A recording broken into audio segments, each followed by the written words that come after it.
Welcome back, everybody. Hopefully you guys are having an awesome day, having an awesome week, hanging out with Pop-Tart. I know you guys see her all the time. Hopefully you guys aren't getting sick of seeing her. Beautiful belly scales on her, really nice patterns and markings. And I love the bright orange behind her eyes. So she is getting a little bit bigger now that she is on rats.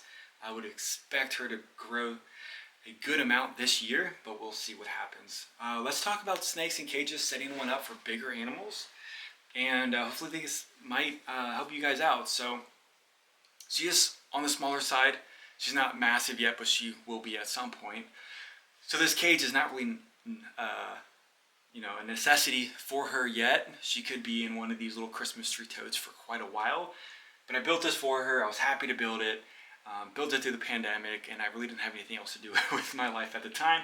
So I built it, and I figured that I would just let her roam around in there. Most of the time she's burying herself in the corner, so I don't, and sometimes she'll roam around, but it's not too often that I see her really enjoying all of the space. So it is a almost 9-foot cage. The sheets are 8x4, but in reality they're a little bit bigger than the 8 feet, and I just cut it down the width from 4 feet to 3 feet because standard sizes, and people like to argue with it all the time. For anything that's 16 feet and less, an 8x4 is fine. If you want to go bigger, go bigger. I've seen berms at 13, 14 feet in a 6x4, and it did not look cramped at all. But we have to remember that some of these big snakes, they are heavy bodied, they're lazy, and it takes a lot out of them, a lot of energy to move around. So most of the time they're just kind of hanging out, and they're really not doing very much. So we'll see what happens. So if she gets really big, really heavy bodied, really thick, and this is not working for her in the next 6 years or whatever, we have the freedom to change it up. But as of right now, this is a perfect size for her. Too much room for her, honestly.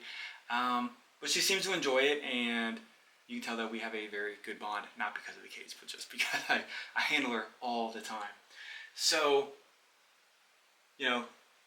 perfect for berms, this size, perfect for rocks, perfect for,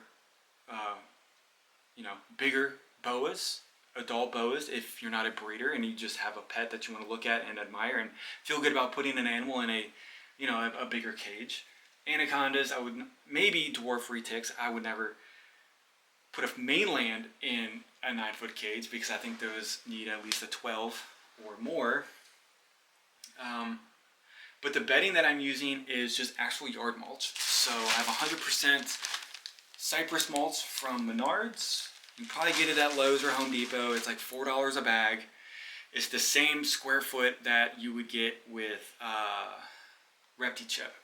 But REPTILES like $25 or $30 a block, and that would be $30 or depending on how much I want to put in there. I mean, I could put 40 or 50 bucks into this enclosure on just bedding, or I could use $4 or $5 on yard mulch and it works perfectly fine. Or I could use construction paper. A lot of people with big snakes recommend construction paper because it's very easy to clean. You just roll up the poop, roll up the pee, and a lot of these big snakes, they urinate daily. So, it's just a lot easier to spot clean, to see what's going on. When I was using construction paper, I did notice that the humidity was not that great. So one thing that I will say about keeping big snakes is that the majority of the people that do, the water source is not that great. They barely have a bowl in there. They have a very small water source that they can't even fit their whole body in, which is, it's going to be tough to find unless you put a pond in there for some of these big girls. It's going to be tough to put a good water source in there, which is why I think we see a lot of people who own adult anacondas, adult berms, adult retics, consistently taking their snakes out and soaking them in large totes for the humidity and to help them shed, because you're not getting the humidity in their enclosure with the small little water dish on construction paper. I'm not here to judge anybody on how you keep your snakes. If your snake is healthy, that's what matters. Like, I'm not gonna, say you shouldn't use this or you shouldn't do that. Construction paper is perfectly fine. If you have to soak your snake to get the humidity, soak your snake. I mean, do what you have to do to make your snake happy. We can't all provide ponds and pools for our animals like the natural world, which these snakes are captive bred, which they don't even know what the natural world is, just what we give them. They have no predators, so they don't need passageways of water to escape. But as long as they're healthy and stuff like that, it's perfectly fine. So with the yard mulch, I can just, you know, dump a gallon of water on it, and it spikes the humidity up, and the humidity is good for that amount of time, which could help her out on shedding or just her overall health.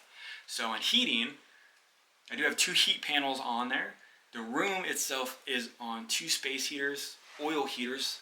Oil heaters are much safer than the space heaters, and they don't draw as much energy, so they kind of help on the bill. Even though it's still expensive, it's not as much as like a regular coil heater. So let's just check out the inside of this, if we can.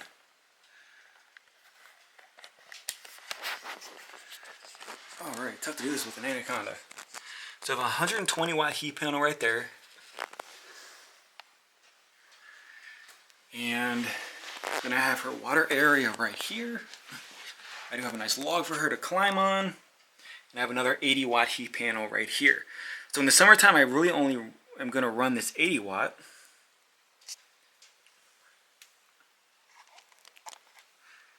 And I won't, because it gets pretty warm in here in the summertime. So the only thing I'm really worried about right now in the winter is it's like 7 degrees outside. It's been snowing, and the floor gets very cold, which means the bottom of the cage gets very cold. So I want her to be as warm as possible when she's in here. So that's why I kind of have both of these on right now. So there she goes. It is kind of cool to see the snakes though in a pretty, you know, in a more of a setup than just a basic, you know, rack system. Which I have rack systems. I don't not like them. I do like them a lot. But we'll try to see what she wants to do. She's kind of having a tough time balancing herself on there. She'll probably fall off. So, here's her water dish. It's just a concrete mixing tub, and I think it holds. There it is. It holds. What is that? 16 gallons? No, maybe, I don't know. 10 gallons, something like that. But it's really not that bad. So you can see she has a good size, and when she gets to be adult size, you know, I really think possibly this will be okay. You can find bigger ones than that, and then we'll just have to see what happens. So she might come back out and join us, but she does look really good. And she's happy, I think. I don't know. I mean, I've heard snakes don't show emotions, but they definitely show when they hate me and when they want to bite me consistently. But yeah, this is definitely her. And hopefully you guys enjoyed the video. Hopefully you guys like the setup.